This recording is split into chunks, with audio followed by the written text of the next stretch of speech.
Όπως κάτσε. Με τη Λίδα Και την Έλενα. Μπορεί και κανέναν άλλον.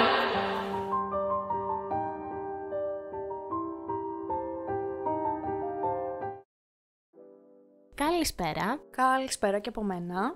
Όπως θα δείτε λοιπόν και στην περιγραφή, έχουμε καλεσμένο τον Κώστα. Καλησπέρα και από μένα. Εν τω μεταξύ σήμερα είναι και εορταζόμενος, να του πούμε και ένα χρόνια πολλά. Κάτω από τα σχόλια. Ναι. Και σήμερα θα μιλήσουμε για κινηματογραφικές καταστάσεις. Να πούμε λίγο τις ιδιότητες. Κώστασα, τι έχεις έρθει. Ως τι έχω έρθει. Έχω λίγο κάπως αυτό. Ως καλεσμένος αρχικά. Ναι, εννοώ ρε παιδί μου, η ταυτότητά σου τι φέρει. Τι φέρει. Ναι.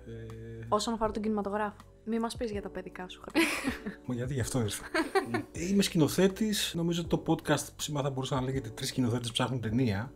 Αυτό. Πολύ καλό. Ή ψάχνουν χρηματοδότηση. Χρηματοδότηση το πιο βασικό, ναι. Δεν έχουμε λεφτά, παιδιά, οπότε ενισχύστε. Και νομίζω θα μιλήσουμε λίγο γενικά για τον κινηματογράφο, σε τι κατάσταση βρίσκεται, πού θα πάει, όλο αυτό. Στην ουσία θέλουμε να κάνουμε έτσι μια γενική συζήτηση για το σινεμά και όσον αφορά το κομμάτι του πώς να κάνεις μια ταινία στην Ελλάδα, το αν μπορείς, να το ξεκινήσουμε και λίγο από εκεί. Ναι, να πούμε ότι στην Ελλάδα δεν μπορείς να κάνεις ταινία. Δεν αποθαρρύνουμε μελλοντικούς σκηνοθέτες, αλλά παιδιά δεν θα βρείτε λεφτά πουθενά. Οπότε don't quit the day job αυτό. Δεν ξέρω τι άλλο να σας πω.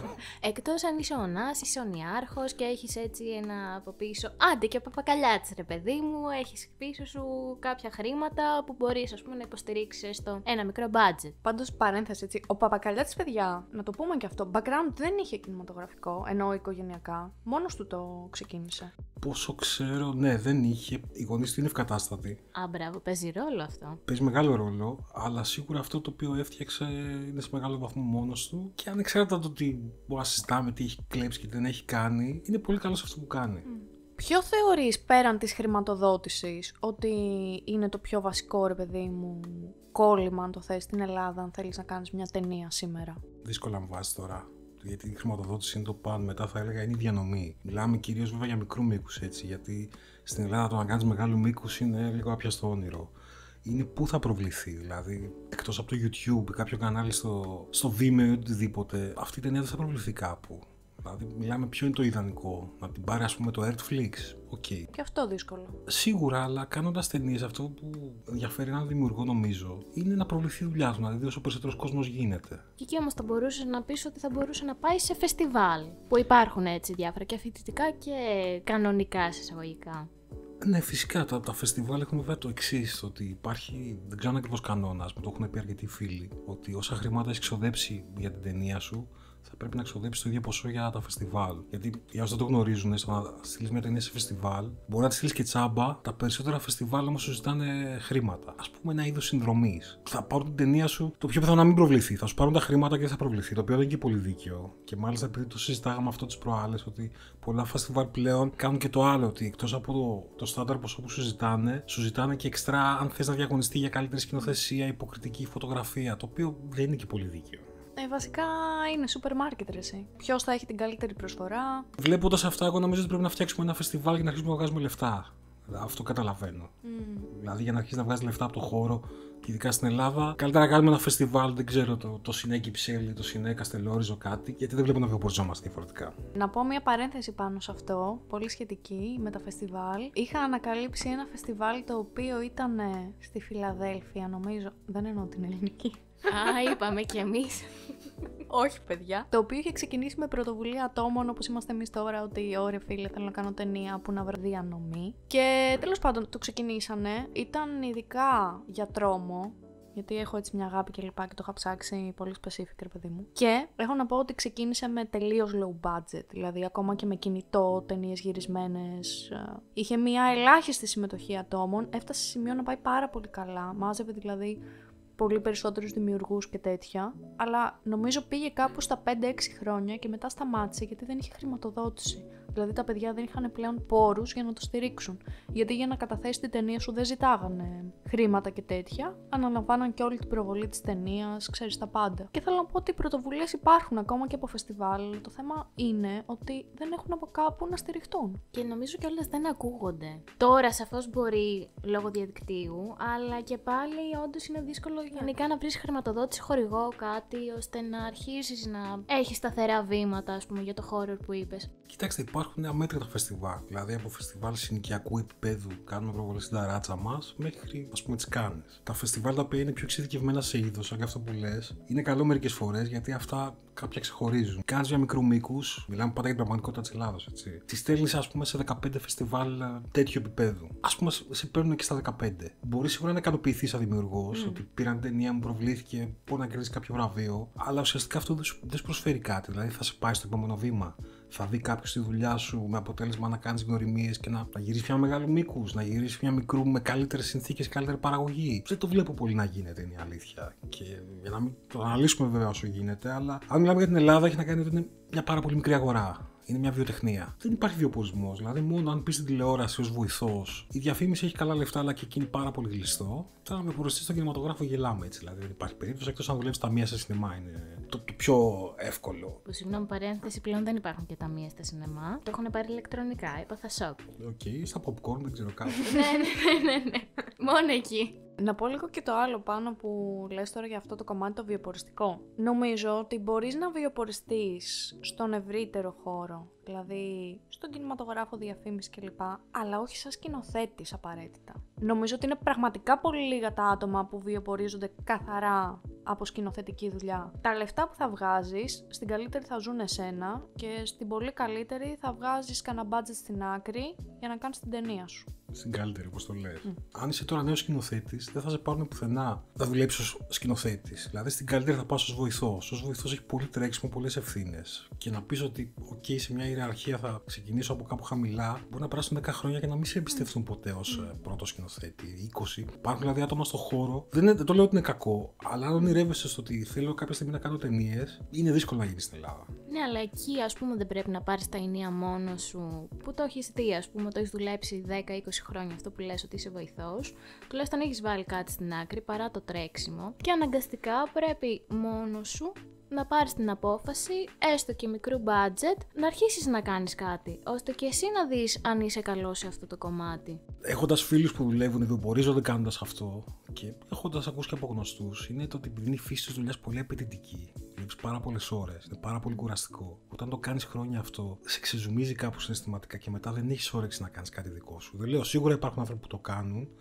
αλλά έχοντας φίλο ο οποίος δουλεύει και στην τηλεόραση και σε αυτά και είναι πολύ καλός αυτό που κάνει, δεν έχει σκηνοθετήσει ποτέ μια μικρού μήκους δικιά του. Και τον ρωτάω συνέχεια, δεν μου απαντάει, αλλά το ξέρω ότι βαριέται. Βαριέται γιατί ο άνθρωπος δουλεύει κάθε μέρα 12-14 ώρες, δεν έχει όρεξη μετά να κάνει κάτι τέτοιο. Που να πούμε και αυτό είναι λίγο απάνθρωπο, ενώ εδώ στην Ελλάδα που δουλεύεις 10 με 12-14 ώρες, είναι τα πηγενέλα, έτσι. Κοίτα να σου πω κάτι, δεν έχω δουλέψει εξωτερικό προφανώς. Απλά να πω το εξής, ότι γνώρισα τέλος πάντων, νομίζω στο είχα πει Λίδα, ένα παιδί σε ένα ταξίδι τέλος πάντων, ο οποίος δούλευε στο Λος Άντζελες. Ήθελε να ασχοληθεί με σκηνοθεσία, αλλά εν τέλει τον απορρόφησε πιο πολύ το κομμάτι του marketing στις ταινίες. Και μου έλεγε ότι και εκεί είναι ακριβώς οι ίδιες ώρες, γιατί του έλεγα ρε παιδί μου εγώ τα παράπονά μου ότι δεν μπορώ, είναι εξαντλητικό, μετά δεν έχεις όρεξη να κάνεις τίποτα, ξέρεις όλο αυτό που λέμε τώρα. Και μου έλεγε ότι και εκεί έτσι είναι. Δηλαδή ότι δουλεύουν ατελείωτα, ότι μπορεί να πληρώνονται κάπως καλύτερα από ό,τι εδώ, αλλά οι ώρες είναι εξίσου εξαντλητικές και επίσης και οι συνθήκες. Οι ώρες νομίζω παντού οι ίδιες είναι, παιδιά, δεν αλλάζουν ιδιαίτερα. Στο Los Angeles, ας πούμε, που αναφέρεις στην Αμερική, υπάρχουν άνθρωποι που το ότι είναι βοηθοί σκηνοθέτη κάνουν αυτό, δεν κάνουν κάτι άλλο. Ναι. Δηλαδή, δεν ξέρω αν έχουν φιλοδοξίες και αυτά, αλλά κάνουν αυτό το πράγμα. Κοίτα, και εκείνος μου έλεγε ότι αυτό που λέγαμε πριν, πως είναι πολύ κλειστή η όλη φάση, ότι και να είσαι καινούριος πάλι θέλει πολύ κόπο για να μπεις, παρότι σαν μέρος ασχολούνται οι περισσότεροι με κάτι καλλιτεχνικό, ρε παιδί μου, δηλαδή δεν είναι τόσο ξένο όσο είναι εδώ πέρα, που είναι κάπως μειονότητα, θα έλεγα. Αλλά σχετικά με αυτό που λες, τις πολλές ώρες δουλειά και κατά πόσο σου μένει η ενέργεια, εγώ θα έλεγα και το άλλο, ρε παιδιά, ότι όταν θέλεις, ας πούμε, να δημιουργήσεις κάτι, είναι γιατί θέλεις να διοχετεύσεις μια ιδέα σου, ένα συναίσθημά σου, οτιδήποτε. Αυτό από την πολύ ωραία δουλειά κάπως εν τέλει εκτονώνεται και κάπως δεν υπάρχει τόσο πολύ και η ανάγκη έκφρασης μετά. Όταν δουλεύεις καθαρά βιοποριστικά και είναι μάλιστα μια καλλιτεχνική ιδιότητα σε κάτι το οποίο δεν είναι δικό σου. δεν το έχει γράψει εσύ, δεν σε πονάει και τόσο. Είναι λογικό να σου τρώει την ενέργεια και το συναίσθημα και αυτά και να μην θες να ασχοληθείς μετά. Δηλαδή το καταλαβαίνω. Όταν το κάνεις καθαρά βιοποριστικά έτσι και δουλεύεις σε ένα καθημερινό, δεν το λέω υποτιμητικά, αλλά ένα καθημερινό είναι ένα καθημερινό, είναι αυτό που είναι. Και μπορεί να σου τρώει τη ζωή για 3, 4, 5, 6 μήνες. Αν δεν έχεις μια οικονομική κατάσταση ΑΒ που μπορείς να το ισορροπήσεις, δεν έχεις παιδιά μετά όρεξη να ασχοληθείς με τίποτα. Μην λέμε βλακίες. Και όχι μόνο με κάτι δημιουργικό. Παιδιά, δεν έχεις όρεξη για βασικά πράγματα. Αυτό ακριβώς. Καταρχάς δεν έχεις χρόνο καν για ύπνο. Τι να λέμε τώρα. Ναι, γιατί αν κοιμάσαι και μετά έχεις όρντινο, ξέρω εγώ, από τόσες ώρες και πρέπει να τρέξεις και για όλη τη μάνα και αν είσαι βοηθός σκηνοθέτη έχεις και τόσες ευθύνες και. Ναι, γιατί είναι και στο σπίτι ουσιαστικά η δουλειά. Μεταφέρεται εκεί. Ακριβώς αυτό, το ότι παίρνεις και δουλειά και στο σπίτι, αν είσαι βοηθός σκηνοθέτη. Μετά δεν ξέρω αν έχεις όρεξη να δεις ταινία, όχι να γυρίσεις, να γράψεις σενάριο ή οτιδήποτε. Να το πάμε λίγο, γιατί το μαυρίσαμε, ρε παιδί μου, πολύ. Ναι, το ηθικό δίδαγμα είναι, παιδιά, μην γίνετε σκηνοθέτες. Αυτό. Ναι, στην Ελλάδα τουλάχιστον. Στο εξωτερικό κάτι μπορεί να γίνει. Εγώ θα έλεγα όμως να δούμε λίγο και το bright side of life και να μου πείτε έτσι, αν έχετε εντοπίσει ακριβώς, ρε παιδί μου, τι είναι αυτό το οποίο πιστεύετε ότι οθεί στη δημιουργία, από την πλευρά του σκηνοθέτη πάντα, έτσι. Όχι να είσαι άλλος συντελεστής. Έχω μια θεωρία εντελώς προσωπική. Μην πούμε ότι είναι θεωρία οτέρ και όλα αυτά τα κουλτουριάρικα. Λοιπόν, ναι. Λοιπόν, ότι γίνεσαι σκηνοθέτης γιατί θες να έχεις τον έλεγχο. Την ψευδαίσθηση του έλεγχου, ότι ελέγχεις τα πάντα. Οκ, το ακούω. Λοιπόν, γιατί γίνεσαι σκηνοθέτης, γιατί είσαι πολύ ντεμπέλης και θες να βάλεις όλους τους άλλους να δουλεύουν για σένα. Που όμως να πούμε ότι καταρρίπτεται αυτό γιατί δεν ισχύει. Εσύ τα κάνεις όλα, τα κάνεις όλα, ναι. Ναι, στην Ελλάδα και χωρίς λεφτά ισχύει, αλλά είναι ότι εσύ υποτίθεται έχεις το όραμα και υπηρετούν όλοι αυτό. Το οποίο, εντάξει, πλάκα έχουν αυτά, αλλά όταν το κάνεις σε πρακτικό επίπεδο δεν είναι ακριβώς το ίδιο. Γιατί θες να γίνεις σκηνοθέτης, γιατί θέλει κάποιος να κάνει κάτι καλλιτεχνικό, γιατί έχει ψυχολογικά προβλήματα και θέλει κάποιος να τα εκτονώσει. Δεν είναι κακό. Όχι. Κακό είναι όταν δεν βλέπεις τα όρια. Ναι, συγκεκριμένα όμως ρε εσύ σκηνοθέτης, πιστεύεις ότι είναι καθαρά προσωπικό ή έχει κάποια ιδιαίτερα χαρακτηριστικά, ξέρεις, για να νιώσουμε και λίγο special, που δεν έχουν τα υπόλοιπα καλλιτεχνικά. Ναι, Ας μην πω επαγγέλματα, δεν μου αρέσει, καλλιτεχνικές ιδιότητες, το προτιμώ. Κοίτα να δεις, παραφράσουμε λίγο τον Μπρέχτ. Ο κινηματογράφος είναι η τέχνη που την υπηρετούν όλες οι τέχνες. Είναι στην κορυφή λοιπόν και είναι ο καλύτερος τρόπος να πεις μια ιστορία. Ξεκινάει λοιπόν, όπως είπαμε, από τα προσωπικά σου προβλήματα, τραύματα και αυτά, πώς θα τα μεταφράσεις και θα πεις μια ιστορία. Είναι πολύ ωραίο αυτό. Μετά μαθαίνεις πόσο ακριβό είναι και λες, έπρεπε να έχω διαλέξει κάτι άλλο.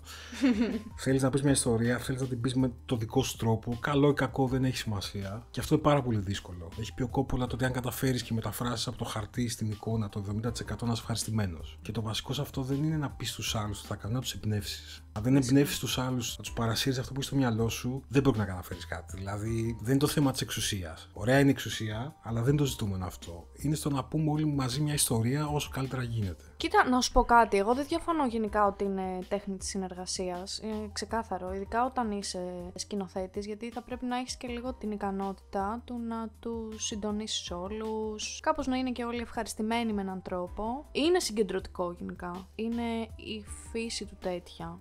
Ναι, εσύ αποφασίζεις στο τέλος. Ναι, δηλαδή όσο και δημοκρατικά να θέλεις να τρέξεις ένα γύρισμα, η ταινία είναι δική σου. Ναι, το λέμε ρε παιδί μου ρομαντικά, η ταινία είναι δική μας, γιατί όντως όλοι έχουμε βάλει λιγότερο ή περισσότερο λιθαράκι, αλλά η ταινία είναι δική σου. Δηλαδή, εσύ είσαι αυτός που θα ακούσεις και τα χάλια, θα φας τις ντομάτες, ας πούμε, εσύ είσαι αυτός που θα ακούσεις και τα εύσημα, άρα παίρνεις μια ευθύνη. Οπότε, εγώ θα έλεγα ότι ξέρεις, βάζεις καθαρά την προσωπική σου φραγίδα. Δηλαδή, φέρει τον εαυτό σου, ρε παιδί μου, αυτό που κάνεις. Και αυτό συζητήσουμε, αλλά δεν το πάμε τώρα πολύ μακριά. Ισχύει ότι εσύ εκτίθεσαι, είτε είναι χάλια είτε είναι πολύ καλό, εσύ θα τα ακούσεις. Και το πιο βασικό είναι ότι πέρα από το ότι αν έχεις όραμα, αν γράφεις καλό σενάριο ή οτιδήποτε, κάνοντας ταινίες καταλαβαίνεις ότι έχεις και άλλες ιδιότητες. Όπως ότι πρέπει να κάνεις τον τροχονόμο εγωισμών. Ναι. Μεταξύ ηθοποιών ή συντελεστών. Ότι πρέπει να κρατάς ισορροπίες μεταξύ ανθρώπων. Είναι πολλά πράγματα. Και το πιο βασικό για μένα είναι στο ότι πρέπει να ακούς. Επειδή ακριβώς είναι καλλιτεχνικές ιδιότητες και έχουν πολύ εγωισμό.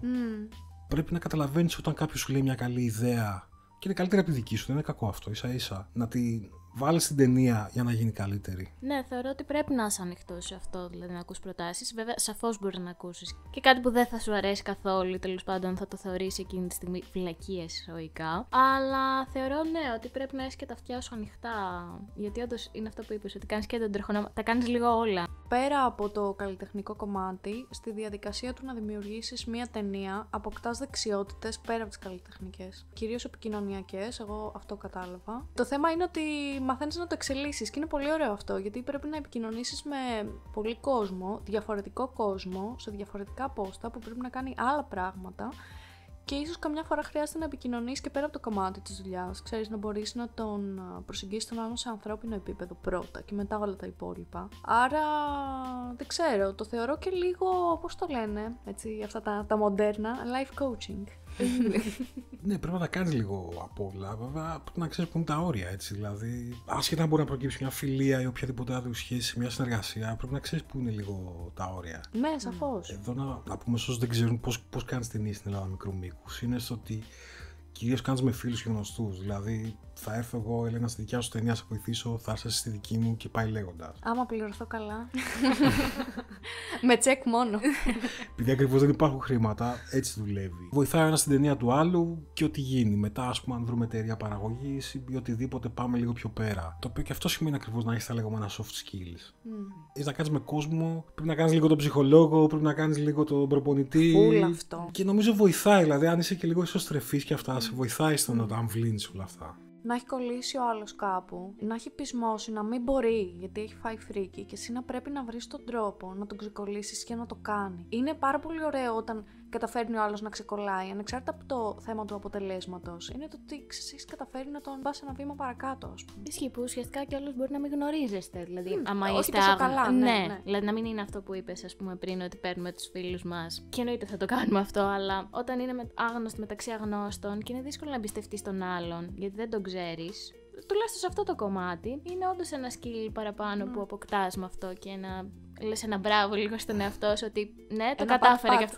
Ναι, γιατί ας πούμε εκείνη τη στιγμή πολλοί μπορεί να πανικοβληθούν και ο ίδιος ο σκηνοθέτης και εννοείται ο ηθοποιός. Νομίζω αν έχετε διαβάσει συνεντεύξεις από μεγάλους σκηνοθέτες, λένε ότι κάνοντας ταινίες, κάτι βασικό που μαθαίνεις είναι πώς να λύνεις προβλήματα. Γιατί ακόμη και στις μεγαλύτερες παραγωγές προκύπτουν προβλήματα και πρέπει να τα λύνεις επί τόπου.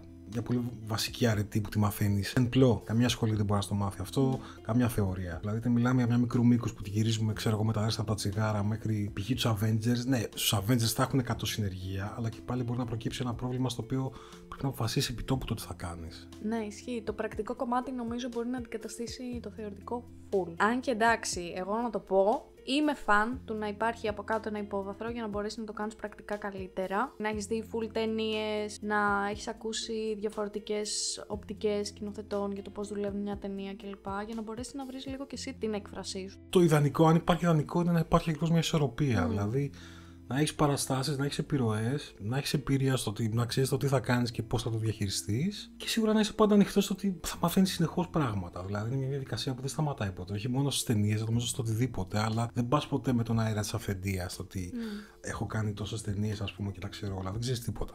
Θέλω λοιπόν να σου κάνω ερώτηση, διότι έχεις κάνει 2 ταινίες μικρού μήκους. Θέλω να μας πεις λίγο έτσι καταρχάς πώς σου φάνηκε η όλη διαδικασία. Σίγουρα θα αντιμετώπισες κάποια προβλήματα, μικρά μεγάλα, δεν έχει σημασία. Και γενικά πώς το είδες όλο αυτό, δηλαδή από την αρχή να χτίζεται, δηλαδή έχεις γράψει και εσύ το σενάριο αν δεν κάνω λάθος, από το χαρτί, κανονικά στην οθόνη, με όλη τη σημασία. Και μοντάζ, τα πάντα. Οπότε θέλω να μας πεις λίγο έτσι την εμπειρία σου, πώς σου φάνηκε, αν σου άρεσε το αποτέλεσμα, αν ήθελες να βγάλεις αυτό το αποτέλεσμα.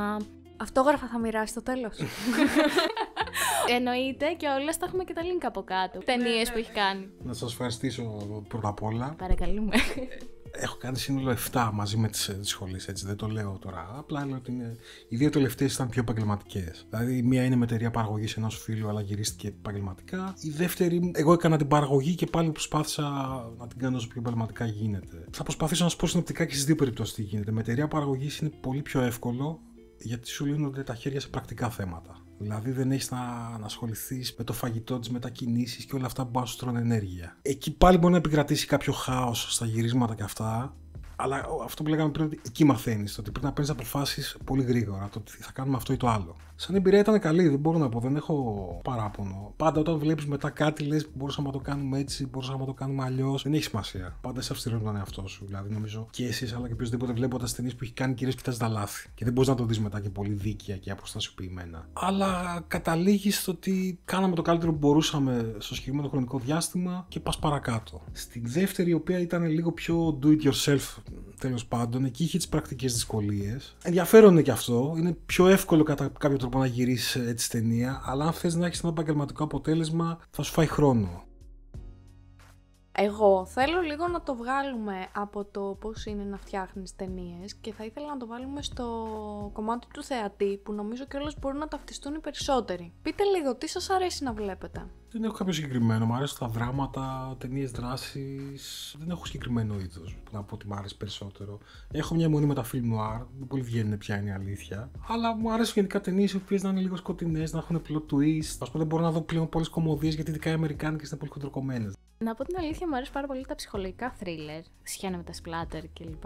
Και εννοείται τα αστυνομικά. Όντως να έχουν δράση, όχι εντάξει το υπερβολικό ξύλο, αυτό που βλέπουμε στο Hollywood. Η αλήθεια είναι ότι προτιμώ και περισσότερο τις ευρωπαϊκές ταινίες, αλλά και σειρές. Δηλαδή, ας πούμε, λατρεύω ισπανικό κινηματογράφο πλέον. Υπάρχει τόσο πολύ, ρε παιδί μου, το αμερικάνικο που υπήρχε στα παλιότερα, ας πούμε, που δεν είχαμε έτσι πρόσβαση τόσο πολύ στο ίντερνετ. Και πηγαίναμε στα βίντεο κλαμπ και λοιπά. Και ήταν συγκεκριμένα αυτά που έβλεπες. Έλενα. Κοίτα, νομίζω ότι όσο μεγαλώνω λίγο. Πες μας, Έλενα, γι' αυτό.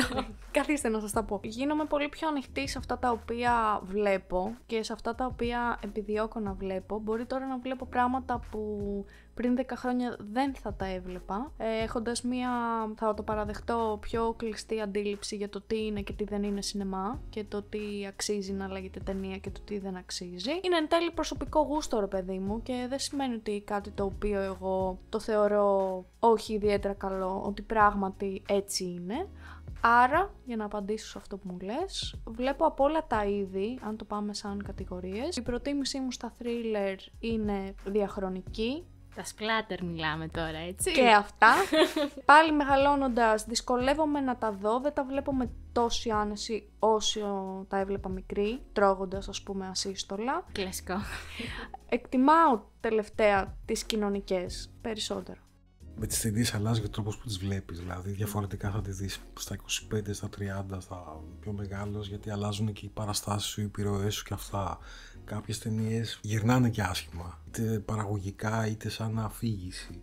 Δεν νομίζω ότι αλλάζει αυτό ποτέ. Σίγουρα όλοι έχουμε 10, δεν ξέρω, 20 ταινίες που είναι πολύ αγαπημένες, ειδικά όταν έχεις βρεθεί και στην άλλη πλευρά ως δημιουργός, που τα βλέπεις πολύ διαφορετικά, δεν είναι το ίδιο ως θεατής. Μπορεί να εκτιμήσεις πράγματα που δεν τα εκτιμούσες στο παρελθόν και το ανάποδο. Νομίζω οι αγαπημένες ταινίες λειτουργούν και στο ότι πάντα επιστρέφεις σε αυτές και στο να βρεις έμπνευση, να τις ανακαλύψεις πάλι, να δεις πράγματα που δεν τα είχες παρατηρήσει. Και είναι λίγο στο ότι ανακαλύψεις και πράγματα για τον εαυτό σου. Γιατί ένας λόγος που βλέπουμε και ταινίες είναι ότι η τέχνη, όσο βαρύδοπο και να ακουστεί αυτό, ανακαλύψεις τον εαυτό σου μέσα από αυτά. Ισχύει. Είναι μεγάλο κομμάτι. Τις αγαπημένες σας ταινίες τις βλέπετε πολλές φορές? Εγώ προσωπικά τις βλέπω σπάνια. Κάποιες τις βλέπω μια φορά το χρόνο, μπορεί και δύο, κάποιες άλλες όχι. Οκ, Λίδα. Ανάλογα, να πω την αλήθεια μου, την περίοδο, αλλά όχι συχνά.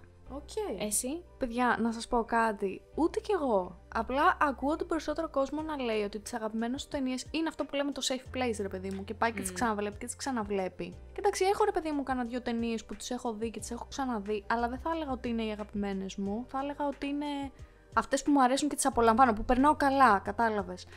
Αλλά ξέρεις τι, νομίζω ότι τις αγαπημένες μου δεν μπορώ να τις δω πολλές φορές. Φοβάμαι λίγο μην τυχόν και τις απομυθοποιήσω και μετά δεν θα έχω αγαπημένη. Εμένα με πιάνει σε σειρές να τις ξαναβλέπω. Που ας πούμε υπάρχει ένας κύκλος, υπάρχουν κάποιοι κύκλοι και δεν είναι ας πούμε μια ταινία 1-2 ώρες, άντε 3. Δεν ξέρω αν συμβαίνει αυτό σε εσάς. Με τις σειρές νομίζω είναι λίγο διαφορετικό. Έχει να κάνει, αν θέλετε, στο ότι υπάρχουν ταινίες και σειρές που είναι λίγο comfort food. Δεν είμαι καλά, οπότε πώς λέμε, θα φάω ένα γλυκό ή θα φάω 2 σουφλάκια. Θα δω μια ταινία μου φτιάξει τη διάθεση. Όπου αυτές τις ταινίες μπορεί να μην είναι, ξέρω εγώ, οι 5 αγαπημένες σου όλων των εποχών, αλλά είναι από τις αγαπημένες σου και θα τις δεις για να σου φτιάξουν τη διάθεση για τον ΑΒ λόγο, για τον καθένα είναι προσωπικό. Ωραίο είναι αυτό, νομίζω, δεν είναι άσχημο. Όχι, ωραίο είναι. Απλά το είχα λίγο απορία, γιατί πάντα ακούγα αυτό. Τους περισσότερους να λένε ότι τις αγαπημένες μου τις βλέπω συνέχεια, ρε παιδί μου, όταν δεν ξέρω τι να δω, βλέπω αυτές. Δεν ξέρω. Καταρχάς, νομίζω ότι άμα έβλεπα τις αγαπημένες μου θα ψυχοπλακωνόμουν. Ποιες είναι αγαπημένες ταινίες, για πες μας, να ξέρουμε. Σου είπα δεν πριν. έχεις καταλάβει ότι είναι πολύ dark αυτή η κοπέλα. Σου είπα πριν και διαφωνήσαμε πολύ. Ο αγαπημένος μου σκηνοθέτης είναι ο Τρίερ. Κατάλαβε λίγο τι ταινίες μου αρέσουν. Ναι, καλό να μην τις λες πολύ συχνά, συμφωνώ. Θέλετε να πείτε μια αγαπημένη? Αυτό πήγα να πω. Έλα. Ωραία, ας πούμε, επειδή εντάξει είναι δύσκολο η μία, ας πούμε έστω 3. Τώρα δύσκολα. Δεν είναι πολύ δύσκολη η ερώτηση αυτή, ρε φίλε. Γι' αυτό έδωσα το hint τουλάχιστον 3. Κοίτα, αν πρέπει να διαλέξω 3, σίγουρα είναι το Hit του Michael Mann, είναι το The Crow και αν πρέπει να βάλω τώρα και μια τρίτη, θα μπορούσα να βάλω πολλές. Έχεις και παραπάνω, άντε σε βάζουμε top 5. Ευχαριστώ πολύ. Λίδα, κόψε κάτι. Θα κλέψω λίγο και θα βάλω τις 3 πρώτες του Guy Ritchie. Αλλά είναι αυτή μια λίστα η οποία τώρα αλλάζει συνέχεια. Αν εξαιρέσω τις 2-3 πρώτες, πάντα η λίστα αλλάζει συνέχεια. Και νομίζω φαντάζομαι ισχύει για τους περισσότερους. Ναι, ρε, εσύ. Νομίζω είναι, ξέρεις τι, ένα safe νούμερο είναι το top 10. Πιθανόν, αλλά και πάλι ξέρεις τι, και αυτό θα αλλάζει λίγο η ιεραρχία. Δηλαδή, Η ιεραρχία, ναι. θα πεις ότι είδα, ξέρω εγώ, την τάδε ταινία και μ' άρεσε περισσότερο που την είχα δει την τελευταία φορά. Αλλά νομίζω, ναι, ότι κάποιες ταινίες σίγουρα θεωρείς ότι μ' αρέσουν, με διαμόρφωσαν, επιστρέφω πάντα σε αυτές. Έλενα. Αυτό που σας είπα ισχύει, δυσκολεύομαι πολύ να ξεχωρίσω ταινίες, μπορώ πολύ εύκολα να ξεχωρίσω σκηνοθέτες, αλλά για χάρη της Λίδας που ρώτησε, η αγαπημένη μου είναι το σπίτι που χτίσε ο Τζακ, είναι το δίχτυ, κορεάτικη, πολύ ωραία κι αυτή. Προσπαθώ να θυμηθώ να το έχω δει, ας πω την αλήθεια. Οκ, και μετά, έτσι για να βάλω και λίγο Αμερική μέσα, θα έλεγα Ταραντίνο, το Death Proof. Θα σου λέγα ότι είναι η χειρότερη ταινία, το live, αλλά μετά το western, το οποίο είναι 3 φορές Θεέ μου, χειρότερο. η καρδιά μου. Θα τσακωθούμε μετά, γι' αυτό δεν θα τα ακούσω. Ρε φίλε, κάτσε, το Death Proof είναι η χειρότερη ταινία. Ήταν η χειρότερη ταινία. Είναι ό,τι καλύτερο έχει κάνει. Θα διαφωνήσω, θα τσακωθούμε μετά. Λίδα. Θα βάλω και Έλληνα μέσα. Α, Ναι. Λοιπόν, μου αρέσει πάρα πολύ το Fight Club. Συγγνώμη, τι να πω, μπορεί να γίνω πολύ γραφική. όχι, αλλά... δεν είναι γραφικό. Μου είπες τη χειρότερη μου. Γιατί! Γιατί είναι μαλακία. Όχι, Έλληνα. Τέλος πάντων. Εγώ θα Δεν θα συμφωνήσω, τσακωθούμε εμείς. θα συμφωνήσω με τη Λίδα, είναι αριστούργημα. Παιδιά. Έχει μήνυμα μέσα στα μάτια. Σώπα ρε. Έχει μήνυμα. Πολλά. Εδώ να πούμε σε αυτούς που μας ακούνε ότι δεν υπάρχει κάτι πιο γραφικό από το να ακούτε σκηνοθέτη των τσακώνων για τις αγαπημένες του. Ναι. Καλά, ναι. Ξεπερνάμε και τους παππούδες στο καφενείο που πλακώνονται για το μπάλα πολιτικά. και πολιτική. Ναι. Στο τάβλι την περέφα, ξέρετε. Λοιπόν, επίσης μου αρέσει πάρα πολύ η Leon the Professional Συμφωνώ. και Φθηνά τσιγάρα. Έλα ρε, αγαπημένη. Ναι, όταν την ανακάλυψα, ναι, σε βλέπω πως κοιτάς Κώστα. Μ' αρέσει πολύ τα φθηνά τσιγάρα. αντιθέτως, μου αρέσει Δεν πάρα ξέρω, πολύ. βγάζει αυτό το πράγμα που θεωρώ ότι λείπει σήμερα. Δεν ξέρω, έβγαζε κάτι, πώς να το πω, σε εισαγωγικά αθώο. Ονειροπόλου. Ναι, δηλαδή να σου πω κάτι, άμα μπείτε στο σκεπτικό λίγο των φθηνών τσιγάρων, δεν ξέρω, σε πάει σε έναν άλλο κόσμο. Είναι ιδιαίτερη από την άποψη ότι ο Χαραλαμπίδης, ο οποίος είχε αναλαμπεί με τις 2 πρώτες του ταινίες, είναι αλήθεια, έφτιαξε μια πολύ ωραία ταινία η οποία εμένα μου αρέσει γιατί ακριβώς δεν θυμίζει ελληνική μέχρι τότε. Δηλαδή θυμίζει ανεξάρτητο αμερικάνικο κινηματογράφο, λίγο Τζάρμους, λίγο Χάρτλεϊ, λίγο από εδώ, το οποίο είναι πολύ ωραίο. Και έχει πει ο ίδιος σε μια συνέντευξη ότι την είχε στείλει στις Κάνες, δεν την πήραν, του είπε κάποιος από την επιτροπή, δεν ξέρω ποιος διάλεγε ταινίες, ότι η ταινία σου είναι πολύ ωραία, αλλά δεν είναι ελληνική. Προφανώς το ελληνική το είχαν συνδυάσει τότε, ξέρω εγώ, με τον Αγγελόπουλο ή κάτι πιο folklore, αν θέλετε.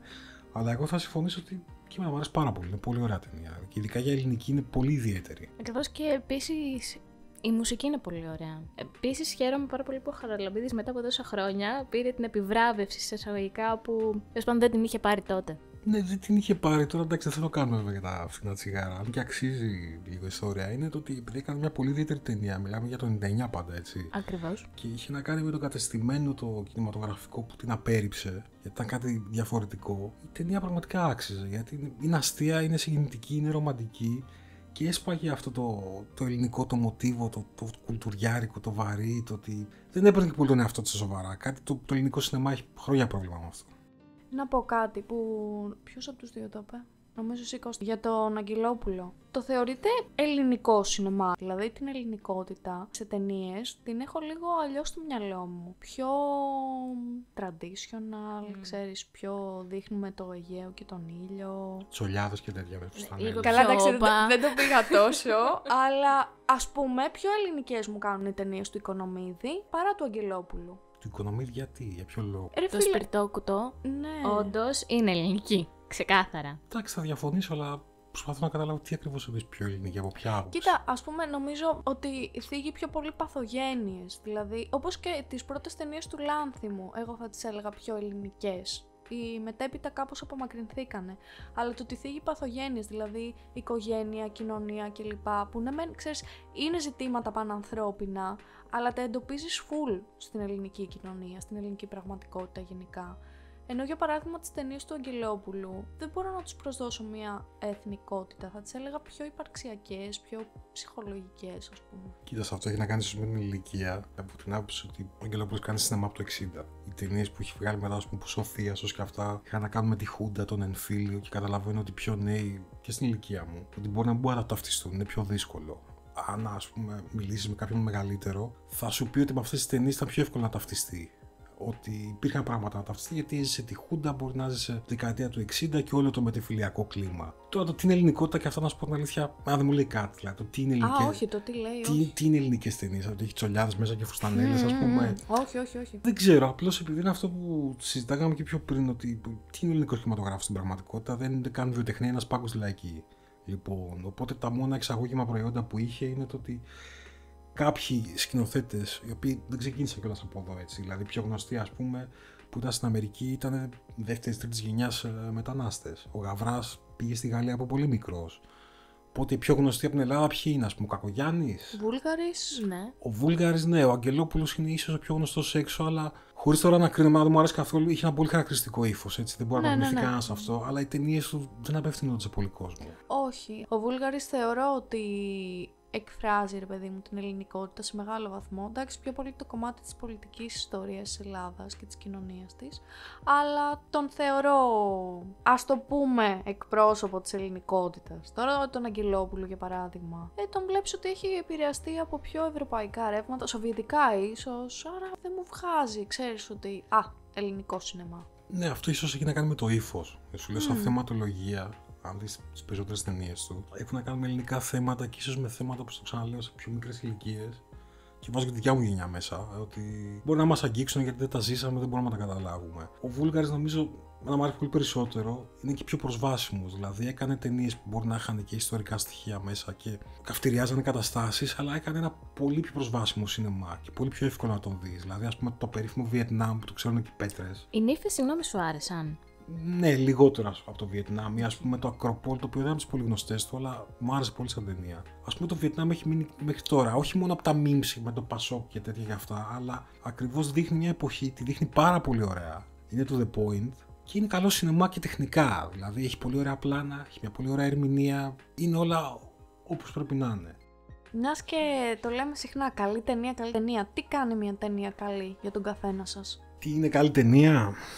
Για σένα, προσωπικώς. Νομίζω ότι ο περισσότερος κόσμος, και εμείς το κάνουμε κάπου, είναι ότι καλή ταινία είναι αυτή που μου αρέσει εμένα. Τι είναι καλή ταινία? Αυτή που έχει ένα ιδιαίτερο ύφος, πως σκηνοθέτης είπε αυτό που ήθελε να πει. Τεχνικά, αν θέλετε, ότι είναι καλή, και εγώ θα έβαζα το βασικό κομμάτι, το οποίο να πιάσουμε πιο μεγάλη συζήτηση, είναι στο πόσο επιδραστική είναι και πόσο μπορεί να επηρεάσει κάποιον άλλον στο να γίνει και αυτός σκηνοθέτης, δημιουργός, οτιδήποτε. Εγώ θα έλεγα το σενάριο, γιατί είναι βασικό. Όντως το πώς μπορεί να επηρεάσει το θεατή, ανεξαρτήτως, ας πούμε, σε έναν σκηνοθέτη κλπ. Το ότι τι νόημα του έχει δώσει, ας πούμε, ή αν του έχει δώσει κάτι παραπάνω από αυτό που δεν είχε. Εννοείται, εντάξει, και υποκριτικά. Επίκληση στο συναίσθημα, λίγο το συζητάγαμε πάλι off the record. Όχι με την έννοια ότι πρέπει να στο επιβάλλω, αυτό που το έχει χτίσει με έναν τρόπο που όντως σε χτυπάει στο συναίσθημα. Ναι, να στο εκμεύσω με πιο φυσικό τρόπο, θες να πεις. Ναι, και να μην έχει προσπαθήσει να σου πω και καθόλου γι' αυτό. Έλενα. Να είναι ανεπιτίδευτη εννοείς. Ναι. Συμφωνώ γενικά και με τους δυο σας, απλά εξαρτάται και λίγο πώς θα το δεις. Δηλαδή, άμα προσπαθήσουμε να πούμε ότι είναι μια ταινία καλή αντικειμενικά, θα πρέπει να κοιτάξει όλες τις πλευρές. Δηλαδή, να κοιτάξει σενάριο, να κοιτάξει ηθοποιούς, σκηνοθεσία, ξέρεις. Όλοι οι συντελεστές να κάνουν αυτό που λέμε, ρε παιδί μου, μια άρτια ταινία, έτσι. Μια ως το δυνατόν πιο ολοκληρωμένη. Αυτό θα έλεγα καλή ταινία αντικειμενικά. Υποκειμενικά, αν με ρωτάς, μ' αρέσει κάποια σημεία, ίσως σε πολλά η ταινία να έχει ατέλειες. Δεν με επηρεάζει δηλαδή το να έχει κενά σεναριακά, αρκεί να καλύπτονται από ένα ωραίο εικαστικό αποτέλεσμα. Δηλαδή, εμένα μου αρέσει αυτό. Για να πω μια ταινία ότι είναι πολύ καλή, μου αρέσει εσύ αυτό που λέμε να την βλέπεις λίγο σαν εργοτέχνης. Αυτό. Απολαμβάνω πολύ όταν αυτό συνδυάζεται και με μια ιστορία η οποία θα με κρατήσει αφηγηματικά. Η υποκριτική αλήθεια είναι ότι δεν με ενοχλεί τόσο, αν δεν είναι και, ξέρεις παιδί μου τώρα, οσκαρική. Για μένα είναι ένα έξτρα δηλαδή. Άμα μου πεις ότι παίζει και εξαιρετικά ο ηθοποιός, θα κάτσω να τη δω με πολύ χαρά. Που να συμπληρώσω κάτι, δεν υπάρχει αντικειμενικά. Και και στις ταινίες και γενικότερα. Ειδικά όταν μιλάμε για τέχνη, το υποκειμενικό υπάρχει σε μεγάλο κομμάτι και αυτό το λέω, θέλω να συνδέσω ότι ίσως κακώς υπάρχουν βραβεία για ταινίες. Γιατί δεν μπορείς να τις βάλεις. Δεν είναι αθλητισμός η τέχνη το ότι ποιος πέταξε το ακόντιο πιο μακριά, ποιος έτρεξε πιο γρήγορα. Και είναι καθαρά υποκειμενικό. Μην ξεχνάμε ότι τα βραβεία δεν κερδίζονται, απονέμονται. Το οποίο σημαίνει ότι κάποιος έκρινε το ότι η τάδε ταινία ήταν καλύτερη για κάποιο λόγο. Και αυτό ίσως κάπου κάνει κακό. Βέβαια, επειδή μιλάμε κυρίως έχοντας τα Όσκαρ στο μυαλό μας, έτσι είναι τα πιο γνωστά βραβεία, έχουμε να κάνουμε μια βιομηχανία που βραβεύει τον εαυτό της. Δηλαδή, είναι άλλη μια καμπάνια προώθησης. Απλά το αντικειμενικό το είπα λίγο, να σας πω την αλήθεια, έχοντας στο μυαλό μου το σενάριο, που αν πάρουμε λίγο το κλασικό τρόπο του να γράψει ένα σενάριο, ρε φίλε, είναι λίγο πολύ μετρημένα κουτάκια και τα βήματα που πρέπει να κάνεις και για να θεωρηθεί ολοκληρωμένο, άρτιο κλπ. Ενώ την αλήθεια μου να την πω, όσο σενάρια έχω διαβάσει που έχουν ακολουθήσει τόσο πολύ αυτό που λέμε τον ακαδημαϊκό, ρε παιδί μου, τρόπο γραφής, που είναι by the book γραμμένα, τα ψιλοβαριέμαι. Όχι όλα, αλλά με αυτή τη λογική χαρακτήρισα και μια ταινία αντικειμενικά καλή. Δηλαδή με το όλοι οι συντελεστές της, ξέρεις, να έχουν φτάσει σε αυτό που λέμε το ταβάνι, το βέλτιστο αποτέλεσμα. Ναι, καταλαβαίνω τι λες. Αυτό που λες με το σενάριο και στο ότι είναι γραμμένο συμβατικά, είναι ένα λάθος που το κάνουμε πολύ ως σκηνοθέτες στην αρχή. Στο ότι προσπαθούμε να σπάσουμε τους κανόνες πριν τους μάθουμε. Και το βλέπεις, φαντάζομαι έχετε πάει και εσείς σε φεστιβάλ μικρού μήκους και βλέπεις πράγματα τα οποία είναι απαράδεκτα. Είναι απαράδεκτα για ποιο λόγο? Στο ότι ναι, να σπάσουμε τους κανόνες, αλλά πρώτα πρέπει να μάθουμε πώς λειτουργούν. Δηλαδή, βλέποντας και σε μικρού μήκους όπου έχεις περιορισμένο χρόνο και πρέπει να δείξεις κατευθείαν κάτι, βλέπεις πράγματα τα οποία δεν στέκουν. Είναι πάρα πολύ άσχημα φτιαγμένα, γραμμένα από όλες τις απόψεις. Γιατί ο σκηνοθέτης αποφάσισε ότι θέλει να πάει από το Α κατευθείαν στο Ω χωρίς να έχει περάσει τα ενδιάμεσα στάδια. Και το ξαναλέω ότι είναι βασικό ότι ας μάθουμε πρώτα να λέμε μια ιστορία αρχή, μέση, τέλος, να την πούμε όσο πιο καλά μπορούμε με το δικό μας ύφος και μετά ας κάνουμε κάτι πιο εξεζητημένο. Φυσικά υπάρχουν εξαιρέσεις, αλλά δεν είμαστε όλοι ιδιοφυείς όπου με την πρώτη μικρού μήκους, ας πούμε, έχουμε κάνει το αριστούργημα. Καλό είναι να μάθουμε τη γραμματική και το συντακτικό της τέχνης αυτής. Θα συμφωνήσω και θα πω κιόλας σε μια παρένθεση για τα Όσκαρ αλλά και τα φεστιβάλ που είπες, που βραβεύονται, ας πούμε, κάποιος που λες, όπα, γιατί βγήκε αυτό. Εντάξει, όπως είπαμε και πριν, είναι υποκειμενικό από τη μία, αλλά από την άλλη, ξέρεις ότι αν πάρουμε και τα ελληνικά δεδομένα, αλλά και τα ξένα δεδομένα, ξέρεις ότι πάνω κάτω είναι στημένα. Ξέρεις σε ποιον θα τα δώσει, ας πούμε. Ναι, ισχύει σε μεγάλο βαθμό. Ειδικά, ας πούμε, για τα Όσκαρ ξέρουμε όλοι ότι υπάρχουν τεράστιες καμπάνιες από πίσω. Υπάρχουν πολλά λεφτά, σίγουρα και κάτω από το τραπέζι. Δηλαδή, αν δείτε ταινίες και σκηνοθέτες που δεν έχουν πάρει ποτέ, τραβάτε τα μαλλιά σας. Δηλαδή, τώρα τι να πω, Orson Welles έχει ένα Όσκαρ σεναρίου. Ο Μάρτιν Σκορσέζε έπρεπε να φτάσει το 2006 και κάποια στιγμή του το δώσανε γιατί δεν γινόταν να μην του το δώσουν. Έτσι. Και υπάρχουν και άλλοι, μπορούμε να λέμε, δεκάδες ονόματα. Δεν σημαίνουν κάτι τα βραβεία. Εδώ να πούμε ότι έχει να κάνει και ανοίγοντας μια μεγάλη συζήτηση που ίσως την αναλύσουμε κάποια άλλη στιγμή ή να τσακωθούμε μετά οι τρεις μας. Στο ότι ο κινηματογράφος είναι σε ένα μετέχμιο αυτή τη στιγμή. Μετέχμια λέγοντας από ποια άποψη, θα το πω όσο πιο συνοπτικά γίνεται, στο ότι έχουν αλλάξει οι καταναλωτικές συνήθειες των θεατών. Και έχει να κάνει με το ότι από τη δημιουργία της Marvel Studios και μετά υπάρχει τάση στο ότι τα studios βγάζουν τεράστια blockbusters. Στο να μαζέψουν όσο περισσότερα χρήματα γίνεται, στον αντίποδα βγάζουν κάποιες εντός αγωγικών καλλιτεχνικές ταινίες. Υπάρχει και μια επίστρωση τέχνης, αλλά να μαζέψουν και βραβεία και έχουν χαθεί όλες οι ενδιάμεσες ταινίες. Ενδιάμεσες λέγοντας, ας πούμε, μέχρι το τέλος της δεκαετίας του 90 δεν βγαίνουν ταινίες όπως το Usual Suspects, το Seven, το Fight Club, τα οποία ήταν ταινίες οι οποίες ήταν προσβάσιμες στο κοινό, αλλά ταυτόχρονα είχαν και μια καλλιτεχνική αξία. Αυτό από τη δεκαετία του 10 και μετά μεταφέρθηκε κυρίως στην τηλεόραση, όπου είχαν πολύ καλές σειρές. Βγήκαν οι υπηρεσίες streaming, ο κόσμος βλέπει πολύ περισσότερες σειρές από ό,τι έβλεπε στο παρελθόν, και τώρα φτάνουμε σε ένα σημείο που οι ταινίες που θα βγαίνουν στο σινεμά θα είναι πολύ λιγότερες. Γιατί θα βγαίνουν κατευθείαν στο streaming και υπάρχει μια διαμάχη σε αυτό το θέμα ότι κάποιοι δεν τις θεωρούν ότι θα είναι ταινίες. Θα έχετε διαβάσει και από γνωστούς σκηνοθέτες όπως ο Νόλαν ή ο Ταραντίνο. Κατά τη γνώμη μου, αυτό είναι λίγο φετιχισμός, το ότι αν δεν παιχτεί στο σινεμά δεν είναι ταινία. Και οδεύουμε σε ένα διαφορετικό μοντέλο το οποίο το επιτάχυνε και κορονοϊός. Ναι, ισχύει αυτό. Και αυτό που είπες και για τις σειρές κιόλας, ότι θεωρώ θα υπάρξει και ήδη θεωρώ ότι υπάρχει μια μεγάλη διαμάχη. Με την έννοια ότι, ας πούμε, αν θέλουμε να βγάλουμε μια ταινία μέσα σε 2 ώρες, τώρα μπορεί να γίνει, ας πούμε, και με επεισόδια, έστω και 3 επεισόδια, που μπορείς να δείξεις, ας πούμε, όλο αυτό που ήθελες, που δεν μπορούσες μέσα σε μια ταινία, ξέρω εγώ, 2 ώρες. 3 σου λέω, που πλέον δεν φτάνουν τόσο οι ταινίες, ενώ σε αυτά τα πλαίσια, το 3ωρο. Που ναι, έχουν βγει σαφώς τώρα, αλλά και πάλι πολύ λιγότερο να κάτσει ο κόσμος να το δει όλο μόνο μιας. Ενώ θεωρώ ότι τον συμφέρει σε εισαγωγικά περισσότερο να δει μια σειρά που μπορεί να τη σταματήσει, να την αρχίσει όποτε θέλει, ας πούμε, και έχει αυτή την πρόσβαση. Και μετά έχει να κάνει και με το αισθητικό κομμάτι. Ότι περισσότερο κόσμο και βάζει για τον εαυτό μου μέσα ότι κάτι πολύ αργό θα δυσκολευτώ να το δω. Γιατί έχουμε συνηθίσει σε πολύ γρήγορο μοντάζ, σε πολύ γρήγορους ρυθμούς. Όλο αυτό αλλάζει. Αλλάζει και στο ότι νομίζω κάποια στιγμή θα βγαίνουν πολύ λίγες ταινίες στο σινεμά. Όλα τα υπόλοιπα θα είναι streaming. Και αυτό αλλάζει τα πάντα. Από το οικονομικό κομμάτι μέχρι, πώς ξαναλέω, στις συνήθειές μας. Ότι ο κόσμος πλέον δεν θα πάει σινεμά, τουλάχιστον στην Ελλάδα. Έτσι. Το σινεμά δεν είναι ποτέ το φόρτε μας. Κάποιος από τα 20 και μετά. Όλα αυτά τα έχει ιδίως κανονικότητα. Εγώ έχοντας προλάβει άλλες εποχές, μπορεί να μου φαίνονται κάπως, το καταλαβαίνω. Αλλά επειδή όλα δυστυχώς καταλήγουν στα λεφτά, έχει να κάνει με ποιο μοντέλο θα βγάζει τα περισσότερα χρήματα. Παιδιά, να σας πω κάτι. Λίγο η τελευταία συζήτηση κάπως με στεναχώρησε, δεν θα σας το κρύψω. Γιατί, καλός ή κακός, εγώ την ταινία την έχω συνυφασμένη με το σινεμά. Όχι από την άποψη του φετιχισμού, αλλά δεν θυμάμαι ποιος το έλεγε. Άμα θυμάστε, πείτε μου. Που έλεγε, ρε παιδί μου, ότι η ίδια η διαδικασία της θέασης είναι αυτή που καθιστά στην ουσία το σινεμά. Το να μπω εγώ, ας πούμε, σε μια κλειστή αίθουσα που είναι όλα σκοτεινά και το μόνο που φωτίζει είναι η οθόνη, είναι αυτή η οποία με κάνει πραγματικά να παρακολουθώ την αφήγηση και την ταινία. Σαν ταινία. Αυτό είναι το σινεμά. Τώρα, όλα τα άλλα είναι ταινίες, ναι, αλλά για μένα ο κινηματογράφος είναι και συνυφασμένος με το χώρο, με το ότι θα πας εκεί, θα αλληλεπιδράσεις, θα περιμένεις, ας πούμε, ξέρω εγώ, στη σειρά να κόψεις το εισιτήριό σου. Δηλαδή είναι και μια εμπειρία. Δεν είναι το ίδιο με το να δεις την ταινία στο κινητό, που βλέπουν ταινίες στο κινητό και παθαίνω 42 εγκεφαλικά. Που είναι τραγικό σε μια μικρή οθόνη. Καλά, εκεί όχι, δεν βλέπεις το εικαστικό, οριακά δεν βλέπεις και τους ηθοποιούς και τους υπότιτλους. Προσωπικά μπορώ να εκτιμήσω και μια πολύ αργή ταινία, αλλά και μια γρήγορη. Δηλαδή το μοντάζ του Ταραντίνο πηγαίνει κάτι, το αγαπάω, αλλά το ίδιο μπορώ να αγαπήσω, ας πούμε, και μια ταινία αργή. Αλλά αυτό που λες για το πώς πλέον βλέπουμε ταινίες τύπου TikTok, που μέσα σε κάτι δευτερόλεπτα έχει τελειώσει αυτό που βλέπεις, έχεις πάει στο επόμενο και τα έχεις ξεχάσει όλα, δεν θεωρώ ότι πλέον το κοινό μπορεί να δει ταινία. Δηλαδή να κάτσεις, να πεις, ας πούμε, ότι το βράδυ μου σήμερα θα το αφιερώσω για να δω ταινία. Όχι για να δω μια σειρά σε συνέχεια και να με πάρει ο ύπνος όσο βλέπω τη σειρά. Αυτό δεν είναι παρακολουθώ κάτι.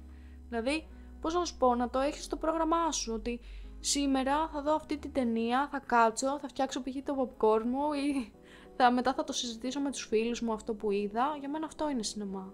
Συμφωνούμε με τις άκρες, δεν μπορώ να σου πω ότι διαφωνούμε. Γι' αυτό λέγα έχουν αλλάξει καταναλωτικές συνήθειες, ότι κακά τα ψέματα και οι ταινίες και οι σειρές προϊόντα είναι. Όταν είναι τόσο εύκολο να το έχεις ως πρόσβαση, δηλαδή έχω Netflix, θα δω 10 επεισόδια στο καπάκι, δεν θα τα δω επειδή θέλω να τα δω, θα τα δω να περάσει η ώρα να με πάρει ο ύπνος. Και ψυχαναγκαστικά ίσως. Ναι, και ψυχαναγκαστικά ισχύει. Δεν είναι το ίδιο με το ότι θα πεις σήμερα θα κάτσω να δω μια από τις αγαπημένες μου ταινίες και θα κάτσω να δω αυτό ακριβώς. Δεν είναι πολύ συνειδητή ούτε η επιλογή ούτε η θέαση. Ακριβώς γιατί αποσπάται. Δεν μπορεί κάποιος πλέον να δει μια ταινία 2 ωρών χωρίς να μην δει έστω για λίγο το κινητό του, κάτι να απασχοληθεί. Δεν ξέρω, έχει αλλάξει όντως πάρα πολύ. Έχουμε μια διαρκή ανησυχία, Ναι. Αυτό έχει να κάνει με την τεχνολογία. Επειδή είναι αναπόσπαστο κομμάτι εδώ και πολλά χρόνια, όλοι έχουμε μια διάσπαση προσοχής, έτσι. Αυτό πήγα να πω, ναι. Μπορεί να λέγεται, ας πούμε, για τους νεότερους και αυτό, λέω και έχει μεγαλύτερη, το ίδιο έχουν, δεν είναι ζήτημα. Είναι σημείο των καιρών, δεν είναι καλό ούτε κακό, κατά τη γνώμη μου. Ας πούμε, αυτό για το σινεμά που λέγαμε, εγώ προσωπικά πηγαίνω σπάνια. Πηγαίνω σπάνια, θα πάω σε κάποιο σκηνοθέτη που μου αρέσει πολύ και θέλω να δω την ταινία σε συνθήκες σινεμά. Περισσότερες που βλέπουν τις βλέπω στο σπίτι. Μια καλή ταινία στην πραγματικότητα είναι καλή ταινία όπου και αν την δεις. Καταλαβαίνω ότι σε ένα σινεμά σίγουρα θα είναι η εμπειρία καλύτερη, αλλά δεν αλλάζει κάτι. Αλλά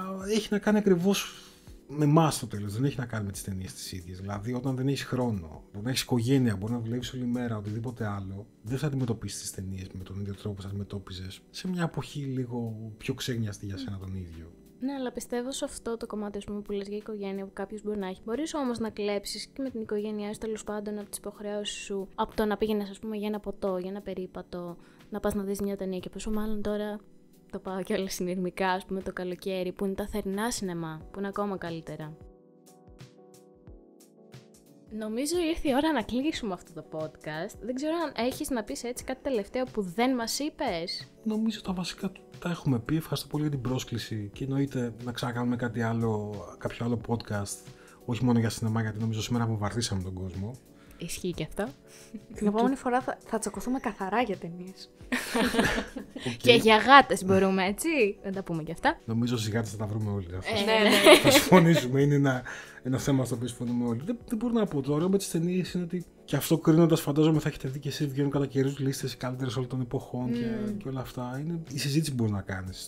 Το να συζητήσεις, να ανακαλύψεις πράγματα που δεν τα έχεις στο μυαλό σου, να ανακαλύψεις ταινίες και ότι αυτό μετράει στην πραγματικότητα. Και να μην βλέπετε Von Trier. Εντάξει, παιδιά, μόλις κλείσουν τα μικρόφωνα θα γίνει ο χαμός. Η μάχη. Επίσης, Λίδα, στο φυλάω. Το θερινό σινεμά δεν είναι σινεμά. Εγώ το αγαπώ πάρα πολύ. Γιατί, και κοίτα. γιατί δεν είναι σινεμά. Είναι απέσιο. Θέλετε να σας παραθέσω όλους τους λόγους πριν κλείσουμε το podcast? Οκ, για να ξέρετε γιατί τσακωθήκαμε μετά. Ναι. Εγώ όμως θα πω το εξής, μία παρένθεση πριν το ανοίξεις. Παρακαλώ. Είναι πολύ ωραίο και σε νησί, είναι σε ένα άλλο μέρος, ακόμα καλύτερα. Ακόμα χειρότερο. Θα σου πω εγώ τώρα τι γίνεται στο θερινό σινεμά. Έχει ζέστη, κολλάς, υδρώνεις, δεν μπορείς να παρακολουθείς ταινία. Έχεις φαγούρα γιατί σε τσιμπάνε τα κουνούπια. Τρώει από πίσω το popcorn ή το πιτόγυρο, ακόμα χειρότερα σε παίρνουν τα τζατζίκια. Έτσι δεν βλέπεις ταινία. Επίσης, συνήθως δεν βλέπεις καλά γιατί δεν έχει νυχτώσει. Γιατί 10 η ώρα νυχτώνει εδώ πέρα. Και η ταινία έχει αρχίσει από τις 9. Για να μην πω ότι συνήθως οι προβολές του σινεμά είναι ακριβώς από πίσω, φωτίζουν την οθόνη, άρα πάλι δεν καλοβλέπεις. Οι καρέκλες είναι άβολες. Αυτό, συγγνώμη, παιδιά, είναι να είχαμε να λέγαμε. Εγώ θα σου πω για τα κουνούπια να βάλεις αουτάν πρώτον. Θα βάλω εγώ το χημικό πάνω μου. Επίσης, νόμιμαρ και στον κανονικό σινεμά, το κλειστό, πάλι ο άλλος θα τρώει χλάτσα-χλάτσα. Ναι, άμα πας στα village. Άμα πας στο κέντρο, κανείς δεν τρώει. Τρώνε και εκεί, αλλά εντάξει, πιο. Πιτόγυρο δεν νομίζω. Ναι, δεν τρώνε, εντάξει. Θα συμφωνήσω με κάποια από αυτά. Εντάξει, εμένα μου αρέσει το θερινό. Έχεις δίκιο σε κάποια, δεν μπορώ να σου πω ότι. Ειδικά για τις καρέκλες θα συμφωνήσω απόλυτα. Πήγα πέρσι το καλοκαίρι, το μ' άρεσε πολύ ταινία. Καρέκλα ήταν αυτές του καφενείου που κάθεσαι 2 ώρες και μετά σηκώνεσαι και έχεις κύστη κόκκιγο, εννοείται. Λοιπόν, αλλά πω και όχι, ωραίο είναι σε εμπειρία. Το πιο ωραίο για τα καλοκαιρινά είναι ότι παίζουν συνήθως κλασικές ταινίες που στην ευκαιρία να τις δεις σε μεγάλη οθόνη που δεν θα την είχες. Ναι, έτσι μπορώ να τη δω γιατί λογικά θα την έχω δει από το σπίτι, θα την έχω απολαύσει. Οπότε θα πάω στο θερινό να είχαμε να λέγαμε. Και να είχαμε να πούμε, ναι.